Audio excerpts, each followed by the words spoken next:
मला जॉब आता मिळणार नाही तर मग मला काहीतरी स्वतःचं सुरू करावं लागेल. मी ह्या प्रोफेशनमध्ये बाय ॲक्सिडेंट आले.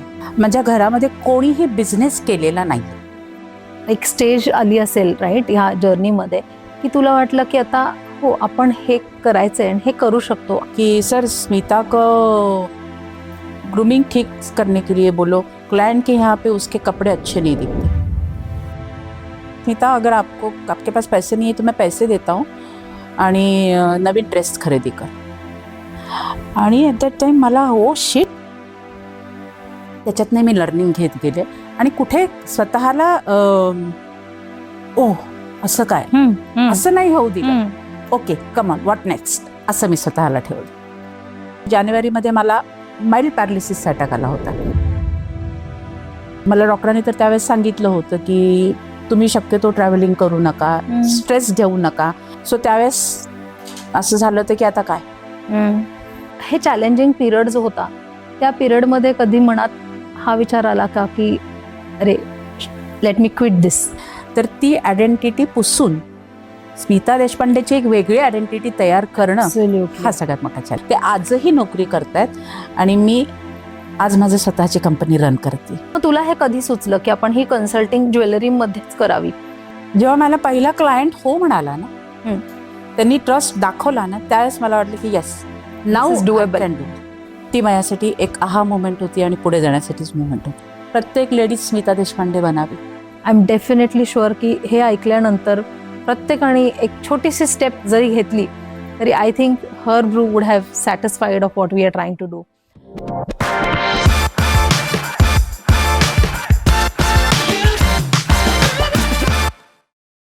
Welcome to Her Brew by Transform Her. And today in this podcast, we have Smita Deshpande. Smita is a jewelry consultant and she does amazing work for the people in this fraternity. Thank you, Smita, for being here today. आणि तुझ्याशी बोलताना नेहमीच मला मजा येते आणि आज पण आपल्याला तशीच मजा येणार आहे. इनफॅक्ट आज आपल्या व्ह्युअर्सला तुझ्याकडून बरंच काही कळणार आहे. तुझी जर्नी आपण आज I think will unveil the journey right. So आपण बिझनेस बद्दल बोलूच यात, त्या गप्पा तर होतातच आपल्या नेहमी. पण मला तुझ्याकडून हे जाणून घ्यायचंय की before you started your business, even before you were known for this, what is it that you did before that? किंवा तुझं चाइल्डहुड म्हण किंवा बिझनेसच्या आधीची तू स्मिता असं मला सांग. बिझनेसच्या आधीची स्मिता म्हणजे चाइल्डहुडची स्मिता कॉईनची दुसरी बाजू होती. म्हणजे आत्ता जी दिसते तशी नाही. अच्छा. एक टॉम्बॉय होती आणि चाइल्डहुडमध्ये खूप मस्ती करणारी होती. म्हणजे माझ्यापेक्षा माझा भाऊ आहे 2 वर्षांनी मोठा, पण शाळेमध्ये नेहमी म्हणायचे की मी त्याचा बॉडीगार्ड आहे अशी होते. आणि वडिलांची अत्यंत लाडकी. म्हणजे आम्ही एकमेकांची स्ट्रेंथ होतो म्हणायला सुद्धा हरकत नाही, इतकं हे होतं. आणि म्हणजे आत्ता सुद्धा जर मागे वळून कधी मी पाहायला लागले तर मला विश्वास बसत नाही की मी हे करतेय. हे कुठंतरी माझ्या डेस्टिनीमध्ये लिहिलं होतं. हे मला जर त्यावेळेस मी विचार केला असता लहान असताना तर कुणालाच माझ्याकडे बघून सुद्धा विश्वास वाटला असता, मला सुद्धा विश्वास वाटला नसता. कारण टॉम्बॉय म्हटल्यानंतर ज्वेलरी वगैरे हे ह्याचं काहीच आवडच नाही घालण्याची वगैरे. बरोबर. जितकं मुलासारखं राहता येईल तितकं मुलासारखं राहणं होतं.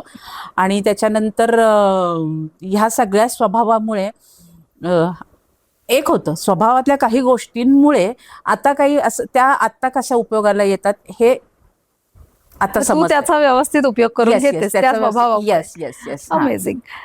So tomboy Smita to a jewellery consultant Smita, हा अगदीच साइड्स ऑफ द कॉइन्स आहेत. बाय द वे माझं नाव पहिल्यापासून स्मिता नाहीये. माझं नाव पहिलं रुपाली आहे.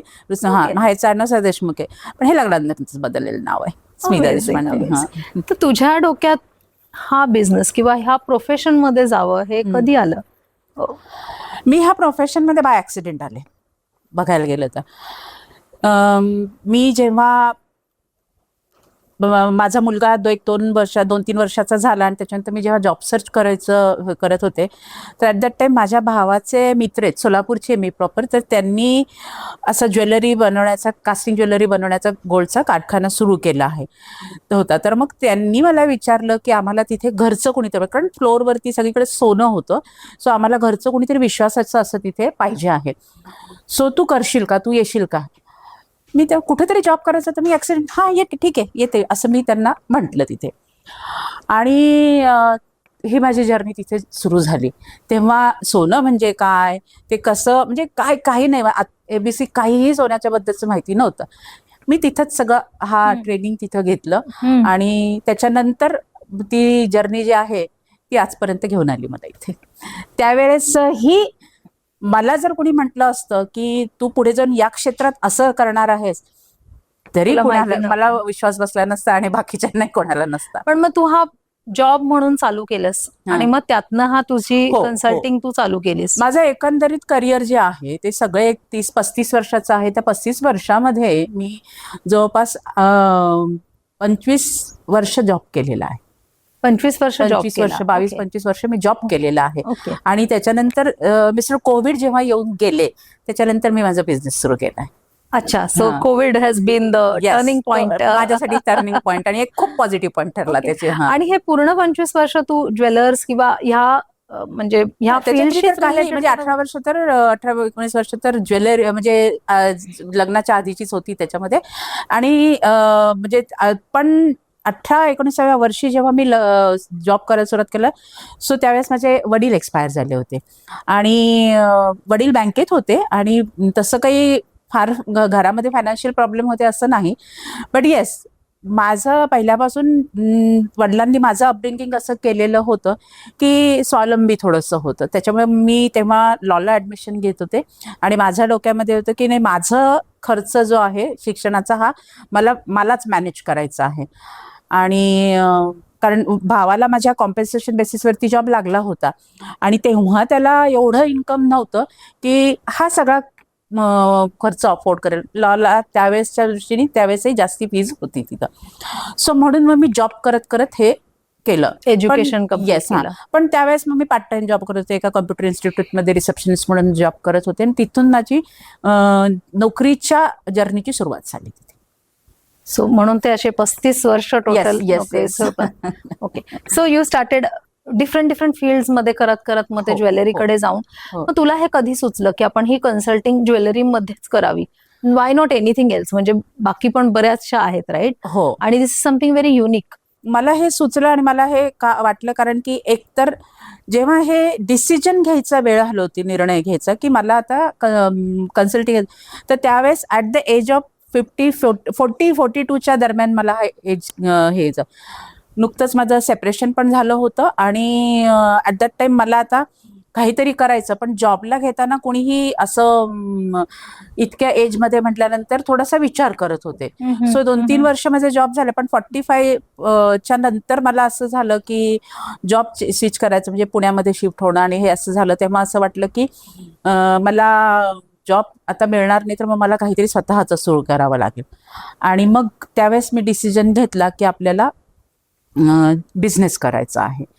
पण बिझनेस कशाला करायचा तर ज्वेलरीच्या बाबतीमध्ये कन्सल्टिंगच्या ह्याच्यामध्ये असं झालं की मी त्यावेळेस पुण्यामध्ये शिफ्ट झाल्यानंतर मला पुण्यात माझ्या एका कन्सल्टिंग कंपनीमध्ये माझा जॉब होता आणि ती कंपनी ज्वेलरी बिझनेसचं कन्सल्टिंग करणारी होती. हैदराबादची कंपनी होती आणि त्यांनी मला माझं काम बघून माझ्या ज्याकडे ज्वेलर्सकडे मी जॉब करतो तेव्हा माझं काम बघून त्यांनी मला जॉब ऑफर केला होता आणि मी तेव्हा पुण्यात शिफ्ट होणार होते.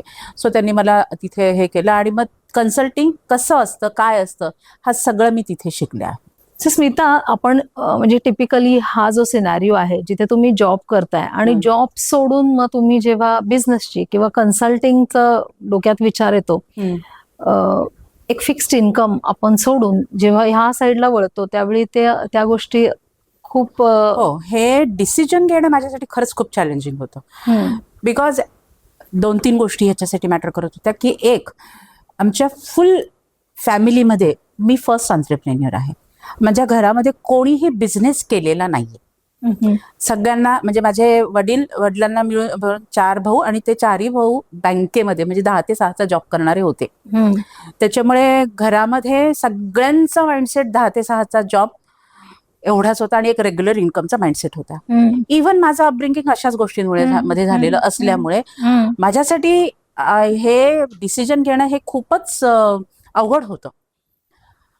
पण रिस्कशी इश्क असा हा स्वभाव पहिल्यापासून असल्यामुळे मी तो डिसिजन घेतला. दुसरं चॅलेंज त्याच्या वेळेस माझ्या हा डिसिजन घेताना मला असं होतं की सिंगल पॅरेंट होते आणि मुलांचं अपब्रिंगिंग करतच होते.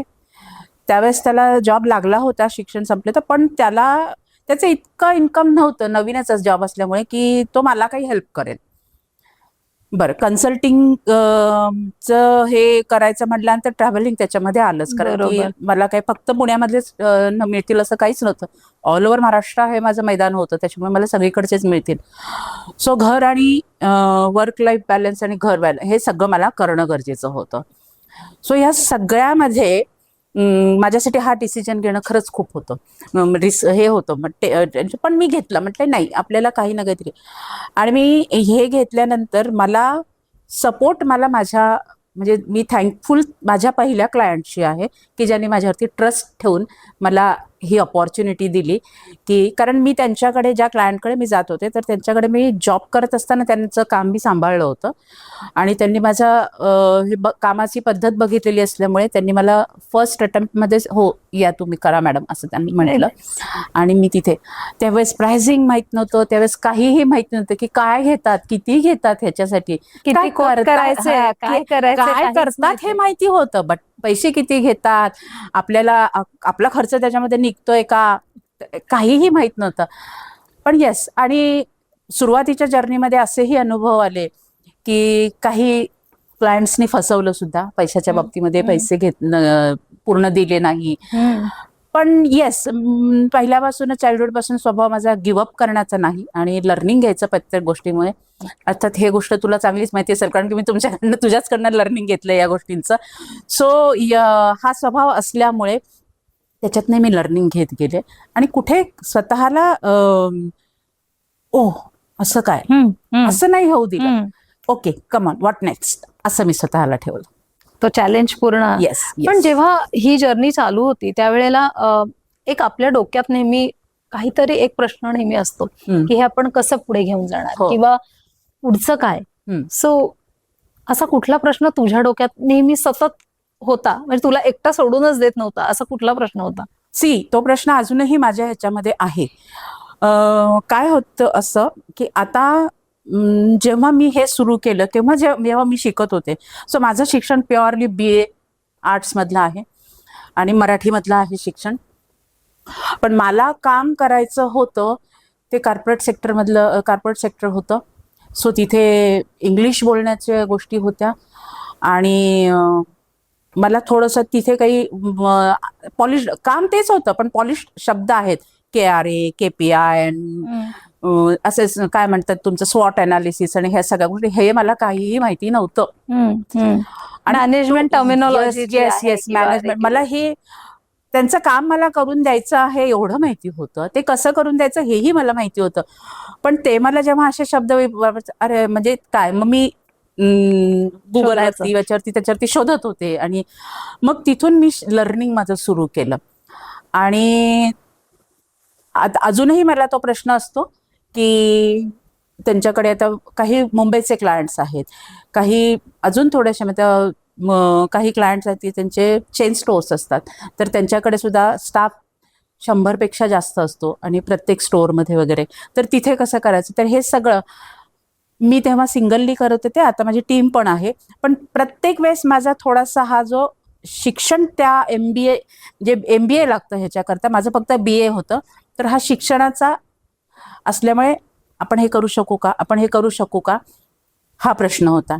बट बाय गॉड ग्रेस असं झालंय की मी ग्राउंड लेवलला जाऊन काम करते, सवय ती असल्यामुळे. तर त्याच्यामुळे मला सगळ्या क्लायंटला ते माझं तो USP ठरल्यासारखं आहे की रूटला थांबून आणि ग्राउंड लेवलला जाऊन काम करते, त्याच्यामुळे ते मला सगळं ते अप्रिशिएट होतं. कारण that's the authenticity of business. Yes, हो. ज्याला त्या लेवलचं कळतं, हा, बस बरोबर आहे, त्याच्यामध्ये तोच ते आउटपुट देऊ शकतो. आणि जेव्हा सुरू केला तेव्हा झालं असं की मार्केटमध्ये किंवा बाहेर अपॉर्च्युनिटी अशी होती ह्याच्यामध्ये की ज्वेलरी क्षेत्रातनं आलेले कुणीही लेडीज याच्यामध्ये नव्हतं, किंबहुना आताही नाहीये कुणी लेडीज ज्वेलरी क्षेत्रामध्ये स्वतःचं सगळं करिअर केलेली अशी लेडीज कुणीही कन्सल्टिंग मध्ये आलेली नव्हती. बरं, तर त्यावेळेस तर लेडीजच नव्हते. आताही आता माहिती नाही मला, पण असतील. पण आता अजूनही पहिली मी हाच माझ्यावरती शिक्का बसलेला आहे त्याच्यामध्ये. Very nice. सो तो मार्केट मला ओपन मैदान होतं, त्याच्यामुळे मला तिथं माझी क्रेडिबिलिटी तयार करायची होती. चॅलेंजेस ह्याच्यामध्ये अजून हे पण आलं की माझ्या कंपनीच्या साठी मी ज्या काम करत होते त्या कंपनीचा फेस म्हणून मी महाराष्ट्रामध्ये होते, तर ती आयडेंटिटी पुसून स्मिता देशपांडेची एक वेगळी आयडेंटिटी तयार करणं हा सगळ्यात मोठा चॅलेंज होता. आय थिंक खूप मोठा चॅलेंज आहे, चॅलेंज. कारण तुम्ही स्वतःलाही त्याच ह्याच्यात ओळखत असता. येस हो. जरी जग तुम्हाला त्या आयडेंटिटीने ओळखत असेल तरी स्वतःला जेव्हा आपण त्या आयडेंटिटीने ओळखतो आणि स्वतःसाठी जेव्हा ती चेंज करायची असते, बरोबर, I think it's a difficult task. खूप डिफिकल्ट. स्वतःबरोबर संघर्ष, खूप मोठा संघर्ष होता. आयडेंटिफाय म्हणजे नाही मॅडम नको आम्हाला असं, म्हणजे ते त्याच कंपनीचे फेस आहे आणि त्या कंपनीने खूपदा अप्रोच केलेला आहे, त्याचे मी मार्केटिंग करते असं समजून मला बरेचदा नकार पचवावा लागलेला आहे माझ्यासाठी. पण जेव्हा सगळ्यांना कळालं की नाही ही इंडिव्हिज्युअल करते, स्वतःचं करते, तेव्हा मला वेलकम झालं. म्हणजे ती इंडस्ट्रीमध्ये माझी क्रेडिबिलिटी तयार व्हायचा जो वेळ आहे ना, तो वेळ माझ्यासाठी खूप चॅलेंजिंग होता. सो हा सगळा संघर्ष, एवढा सगळं म्हणजे हे चॅलेंजिंग पिरियड जो होता, त्या पिरियडमध्ये कधी मनात हा विचार आला का की अरे लेट मी क्विट दिस, किंवा मी जॉब करत होते तेच बरं होतं, निदान मी. असा प्रश्न मी जॉब करताना पण येत होता आणि आता सुद्धा होतो. काय होतं ना, जॉब करताना हा प्रश्न मला असा करत होता की मी म्हणजे माझा सगळ्यात मोठा सपोर्ट, जसं चाइल्डहुडमध्ये माझं अपब्रिंगिंग चालताना जसा माझा स्ट्रेंथ माझे वडील होते, तसं माझं सगळ्यात मोठा स्ट्रेंथ आणि सपोर्ट माझा मुलगा आहे. आणि मी जेव्हा जॉब करत होते तर तो आणि मीच राहत होतो, त्याच्यामुळे कसं होतं की मी ट्रॅव्हलिंग, म्हणजे माझं महिन्यातनं 20 दिवस ट्रॅव्हलिंग असायचं आणि ॲट दॅट टाइम तो घरी एकटा असायचा आणि मी ट्रॅव्हल करत असायची. सो त्याचं जेवणाचे किती दिवस बाहेर जाणार ना सगळं, तर त्याच्यामुळे तो असं अक्षरशः व्हिडिओ कॉलवरती त्याला पोहे कसे करायचे, कुकर कसा लावायचा, भाजी कशी करायची हे शिकवलेलं आहे. सो त्यावेळेस असं वाटायचं का करते मी हे, मला साधा एका ज्वेलरीमध्ये जो मी आधी करत होते तसा सेल्स पर्सनचा जॉब मला का नाही करायचा, कारण मी नको असं मला व्हायचं. पण नाही, आपल्याला काहीतरी शिकायचं आहे, आपल्याला नवीन फील्ड काहीतरी मिळतं आहे, अशा ह्याच्याने मी ते गिव्हअप करत. आता सुद्धा खूप थकते. काय आहे बघा, काही फॅक्ट्स आपल्याला ऍक्सेप्ट करायला की एजनुसार हेनुसार जसं आपली एनर्जी पहिल्यांच्या सारखी असते ती राहत नाही. आणि सगळ्यात मोठं म्हणजे आत्ता माझ्याकडे, मी जानेवारीमध्ये मला माइल्ड पॅरालिसिसचा अटॅक आला होता आणि ॲट दॅट टाइम मला असं वाटलं की मला डॉक्टरांनी तर त्यावेळेस सांगितलं होतं की तुम्ही शक्यतो ट्रॅव्हलिंग करू नका, स्ट्रेस घेऊ नका, आणि माझं सगळं काम हे बुद्धी आणि बोलणं ह्याच्यावरती आहे. सो त्यावेळेस असं झालं होतं की आता काय, घरी राहू, मग घरी राहून करायचं काय, आणि मध्ये पडले काय, हो असं सुद्धा होतं. हे सगळं होतं. पण तुला मागाशी मी सांगितल्याप्रमाणे की पहिल्यापासूनच गिव्हअप करायचा हे नव्हता स्वभाव, त्याच्यामुळे ओके चला करून तर बघू. मग त्यावेळेस म्हणजे डॉक्टरांनी सुद्धा आश्चर्य केलं की ज्या गोष्टीला मला याच्यातनं क्युअर होण्याकरता 1.5 महिन्याचा जो वेळ लागणार होता ते मी 15 दिवसामध्ये मी परत स्टँड झाले. नाईस. आणि ट्रॅव्हलिंग सुरू केलं. सो डॉक्टर पण सरप्राईज झाले की हे कसं तुम्ही केलं. अर्थात थोडासा मी स्पिरिच्युअलिटीकडे पण असल्यामुळे मग थोडंसं मेडिटेशन म्हणा, फिजिओथेरपीचा पण आधार घेतला. हे सगळ्या गोष्टी पण, मेडिकेशन पण माझं तसं चांगलं झालं. अशा ह्याच्याने मी उभी राहिले. विल पॉवर पण तेवढीच होती. बरोबर. पण असे काही 2-3 मोमेंट्स आहेत की कशाला आता नको, हा का करतेय मी. इव्हन आताही असं किती थोडं काहीतरी होतं, खूप थकल्यासारखं झालं की बस ना आता किती दिवस करायचं हे, असं होतं. कुठेतरी रिटायरमेंटची आणि स्वतःची कंपनी म्हणजे मला माझ्यासोबत राहायचं आहे. बरोबर. असं जेव्हा फिलिंग्स येतात त्यावेळेस थांबावं असं वाटतं. I am sure that is challenging आणि चॅलेंजिंग. हा मोमेंट किंवा हे इमोशन हे प्रत्येक वेळेला येत असणार आहे yes as we grow, as we keep building. Yes. But I am sure तू इतरांना पण बरंच काही शिकवतेस. तुझे जे काही तू स्प्रेड करतेस with the work that you are doing. लोक असतील जे पिक करून येस त्यातनं येस. डेफिनेटली म्हणजे माझं जेव्हा मी क्लायंटकडे जाते ना, तर तिथे बऱ्याच लेडीज असतात. आता त्या मला माहिती आहे की ह्या लेडीजना जॉब करताना काय प्रॉब्लेम्स असतात. त्या जेव्हा माझ्यापाशी सांगतात की सुट्ट्या काय घेतात बाबा तुम्ही असं, तर त्या जेव्हा त्यांचे पर्सनल प्रॉब्लेम सांगतात, तर तेव्हा ओनरनी मला सांगितलं की मॅडम फार सुट्ट्या घेतात असं तसं वगैरे. पण मला त्यांच्या मागची ती जी Connection. ते मला कळतं, कारण की मी त्या फेजमधनं वर आलेली आहे ना. सो थोडंसं काउन्सिलिंग करणं, थोडंसं त्यांना तुमची जॉब पण तुझं कसं घर चालवतं आहे त्याच्यामुळे त्याला त्याचा इम्पॉर्टन्स करायचं, वर्क लाईफ बॅलन्स कसा करायचा हे थोडंसं त्यांना काउन्सिलिंग करून समजावून सांगितल्यानंतर जेव्हा त्या तयार होतात तेव्हा आनंद वाटतो की येस आपण सांगितल्याचं ह्यांनी काही ना काहीतरी स्वतःमध्ये उपयोग करून घेतला आणि येस ह्यांचं आता लाईफ बेटर, आपल्या पहिल्यापेक्षा बेटर व्हायला लागलेलं आहे. सो माझ्या प्रत्येक ठिकाणी काम करताना माझ्या प्रत्येक क्लायंटमध्ये जेवढ्या हेच असतं की प्रत्येक लेडीज स्मिता देशपांडे बनावी. That's nice, that's really nice. अगदी, कारण yes, if you have gone through this and build so much, yes तर कोणीतरी अजूनही आय एम शुअर आपले जे वुमन एंटरप्रेन्योर्स आता हे बघतायत त्यांना सगळ्यांनाच वाटत असेल की okay, this is so inspiring. If he हे करू शकते तर कुठेतरी तुमच्या मनातही आलंच असेल की अरे मी पण हे करू शकते. And that is why we have this her सगळे करू शकतो ज्याच्यातनं आपली जर्नी ही फार महत्वाची आहे. बिझनेस तर आपण सगळेच करतो बरोबर आहे. आणि सगळ्यांना ते सेमच चॅलेंज असतात. मार्केटिंग, सेल्स हे आपण बोलतोच, हो. पण महिलांच्या बाबत स्पेशली ही जी जर्नी मागची आहे, managing everything, managing relation, managing home, managing taboos that are set for certain industries, हे सगळं फार इट्स फार deeper is Yes, my yes. Feeling, right? आणि जसं जग ग्रो होतंय ना सगळीकडे, तर तसं हे चॅलेंजेस वाढतायत कमी होण्यापेक्षा. त्याच्यामुळे स्वतःला अपडेट आणि अपग्रेड करणं हे खूप महत्वाचं झालंय आता प्रत्येकाने. बरोबर बरोबर. सो हे सगळं करताना एक स्टेज आली असेल, राईट, ह्या जर्नीमध्ये, की तुला वाटलं की आता हो आपण हे करायचंय आणि हे करू शकतो आणि आपण हे एका स्टेजला नेऊ शकतो. जेव्हा मला पहिला क्लायंट हो म्हणाला ना, त्यांनी ट्रस्ट दाखवला ना, त्यावेळेस मला वाटलं की yes, now is doable. Can do it, I This can is do it. doable. आणि मला मग त्यावेळेस मी काय करायचं काय नाही, आपलं पुढचे गोल्स काय आहेत या सगळ्याबद्दल विचार करायला सुरुवात केली. पण सुरुवात केली. माझ्या पहिल्या क्लायंटने जेव्हा मला हो म्हटलं आणि माझ्यावर विश्वास दाखवला, ती माझ्यासाठी एक आहा मोमेंट होती आणि पुढे जाण्यासाठीच मोमेंट होती माझ्यासाठी. Super super. अजून एक मला तुला विचारायचं आहे की तू म्हटलीस की बरंचसं तुला शिकावं लागलं. प्रत्येक हो. म्हणजे जे जार्गन्स असतात, मॅनेजमेंट जार्गन्स असतात, हो. ते सगळे शिकावे लागले. तर व्हॉट वॉज युअर स्ट्रगल? म्हणजे काही स्किल्स आहेत जे आपल्याला टेरिफाय करतात पण आपण ते ओव्हरकम करतो. येस, मॅनेजमेंट जार्गन म्हणजे मला त्याच्यामध्ये की मला कामच्या बद्दल माहिती होतं, पण माझं सगळ्यात मोठं चॅलेंज होतं की मी सोलापूरमध्ये राहिलेली होती. एक छोटं गाव आहे ते, तिथे कुठलंही कॉर्पोरेट कल्चर नाही.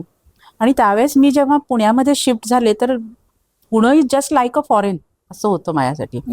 इथलं कॉर्पोरेट कल्चर, इथली लोक, ह्यांच्याबरोबर कोपअप करायचं म्हटल्यानंतर मग मला त्यांच्याच बरोबर ते जाऊ दे, पण माझ्या कंपनीमध्ये जी माझ्या बरोबर टीम होती त्यांच्याबरोबर मला राहायचं. आणि ते सगळे मुंबई, नागपूर अशा मोठ्या मोठ्या सिटीज मधले होते. तर त्यांच्याबरोबर जर मला राहायचं म्हटल्यानंतर मला अगदी म्हणजे माझं प्रोनाऊन्सिएशन चेंज करण्यापासून, माझं ग्रूमिंग चेंज करण्यापासून सगळ्या गोष्टी शिकाव्या लागल्या. म्हणजे एक गोष्ट मी जी कुणाबरोबर शेअर केली नाहीये ती आज इथं शेअर करू इच्छिते, की मी जेव्हा जॉब करत होते तर त्यावेळेस माझ्याबरोबर जी टीम मेंबर होती, जी सिनियर होती मला 7-8 महिन्यापाशी पेक्षा, तर तिने माझ्या सरांकडे कंप्लेंट केली की सर स्मिता को ग्रूमिंग ठीक करने के लिए बोलो, क्लाइंट के यहाँ पे उसके कपड़े अच्छे नहीं दिखते. आणि त्यावेळेस माझ्या सरांनी मला सांगितलं होतं की स्मिता, अगर आपके पास पैसे नहीं है तो मैं पैसे देता हूँ आणि नवीन ड्रेस खरेदी कर. आणि ॲट दॅट टाइम मला हो शिट, म्हणजे इतकं पण ऑब्झर्व केलं जातं का इथे, असं झालं ते. आणि त्या क्षणी मी इथे सर्च केलं आणि एका इमेज कन्सल्टंटची अपॉइंटमेंट घेतली आणि त्यांच्याबरोबर एक 3-4 सेशन्स केले. आणि त्या सेशन्समध्ये ग्रूमिंग, बाकी सगळ्या गोष्टी ह्याच्यासाठी ज्या लागतात त्या मी शिकले त्यांच्याकडे. त्यावेळेस माझी एवढी अर्निंग कपॅसिटी नव्हती, पण मी ते स्पेंड केलं. की नाही हे माझ्यावरती स्पेंड म्हणण्यापेक्षा इन्व्हेस्ट केले, मी Invest माझ्यावरती करणं. इन्व्हेस्ट केले आणि ह्याचा मला फ्युचरमध्ये पण उपयोग होणार आहे अशा ह्याच्याने मी इन्व्हेस्ट केले. आणि मी सांगायला एवढं मला अभिमान वाटतो की जे जे लोक माझ्याबरोबर टीममध्ये नोकरी करत होते ते आजही नोकरी करतायत आणि मी आज माझं स्वतःची कंपनी रन करते. That's an achievement. That is an achievement. Yes, that is That's an an achievement. So Smita, you talked about तू स्किल्स लर्न केले आणि हो. तू काही प्रोफेशनल हेल्प पण घेतली स्वतःला, हो. मे बी ग्रूमिंग साठी म्हण किंवा कशासाठी पण फॉर दॅट सेक. हम्म. बरेच वेळा विमेन एंटरप्रेन्योर्स फॉरगेट हम्म. की ही एक इन्व्हेस्टमेंट आहे हम्म. आणि प्रत्येकाला काही ना काहीतरी शिकायला लागतं. Because of course till you learn there are things. तुम्ही सेल्फ लर्निंग करा, तुम्ही प्रोफेशनल हेल्प घेऊन लर्निंग करा, तुम्ही मैत्रिणींबरोबर जाऊन शिका, पण शिका. Because whatever you learn from that can take your business to the next level. बरोबर, अगदी तर बरोबर. म्हणजे तुझ्या अनुभवावरनं किंवा तुझ्या याच्यावरनं तू जसं ग्रूमिंग सांगितलंस हे, हम्म. तुला काय म्हणजे तुला काय मेसेज द्यावा असं वाटतो याच्यात?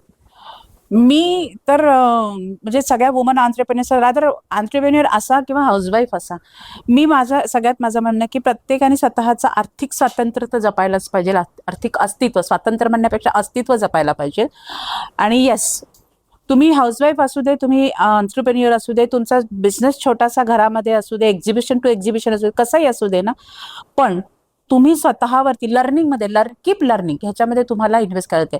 जसं मी तुझ्याकडे जेव्हा जॉईन झाले कोचिंगसाठी, तर त्यावेळेस तुला सांगितल्यासारखं मी फर्स्ट ऑन्ट्रप्रेन्युअर होते. मला माहितीच नव्हतं की बिझनेस कसा करतात. त्यातल्या त्यात कन्सल्टिंग, त्यातल्या त्यात ज्वेलरी, म्हणजे मला तर काहीच नव्हतं. रादर तुला पण मी आले तर असं मी नवीनच होते त्याच्यामध्ये. पण व्हॉट यू गाईड हे सगळं तुझ्याकडे येणं, तुला हे सुद्धा मी एक इन्व्हेस्टमेंट समजले मी त्याच्यामध्ये. आणि ती शिकून मला तुझ्याकडनं खूप थॉट्स प्रोसेस बदलली माझी. ह्याच्याकरता प्रत्येक ऑन्ट्रप्रेन्युअरनी, प्रत्येक महिलेनी, प्रत्येक लेडीजनी स्वतःवरती इन्व्हेस्ट करणं गरजेचं आहे.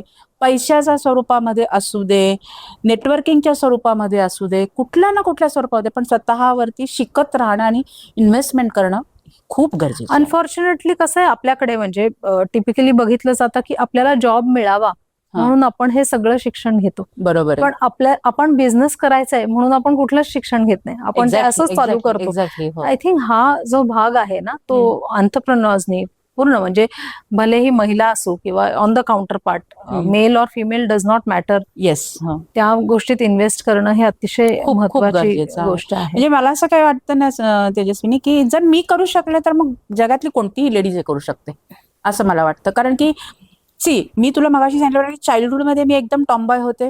आफ्टर मॅरेज काही प्रसंग, काही असं, म्हणजे माझी स्ट्रेंथ माझे वडील होते. माझे वडील गेल्यानंतर मग माझ्या लाईफमध्ये जो काही टर्निंग पॉईंट्स आले आणि जे काही सिच्युएशन्स आल्या त्या सगळ्या, आणि आफ्टर मॅरेजच्या सिच्युएशन्समध्ये मी एका शेलमध्ये गेले, स्वतःला खूप शेलमध्ये गेले. आणि तिथं मग अगदी 2 रुपयाचे पिन जरी मारायची म्हटलं तर मी डिसिजन मेकर नव्हते घरामध्ये, आणि मला ते खूप, म्हणून मी या प्रसंगातनं किंवा ह्या सगळ्या ह्याच्यातनं मला हे जे थॉट्स आहेत ना, हे माझे जनरेट झालेत की नाही, प्रत्येक महिलेला स्वतःचं एक आर्थिक अस्तित्व असणं गरजेचं आहे. बरोबर बरोबर. 2 रुपयाच्या पिने करता तिने नवऱ्यासमोर हात पसरणं, इट इज नॉट बॅड. पण तुझ्याकडे काय नाही क्षमता, सगळं आहे ना, सगळे मुलं वाढले, सगळं झालं, तर तू काय करणार आहे घरामध्ये? दुपारी 1 ते 4 झोपणारच आहे ना. तुझा उपयोग तो सदुपयोग लाव ना तू. त्याच्यामुळे ह्या गोष्टी खूपच महत्वाच्या आहेत. एका महिलेने लेडीजनी स्वतःच्या बाबतीमध्ये स्वतःला ह्याचं इम्पॉर्टन्स समजणं हे खूप गरजेचं आहे.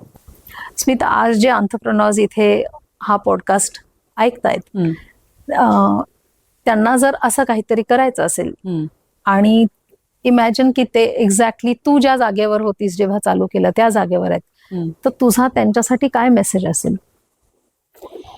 मी तर सगळ्यांना हे सांगू इच्छिते की स्वतःवर विश्वास ठेवा, स्वतःची व्हॅल्यू ओळखा, स्वतःवर विश्वास ठेवा, स्वतःची व्हॅल्यू ओळखा. आणि करण्यासारखं जगामध्ये खूप आहे, फक्त तुमची नजर तशी असायला पाहिजे.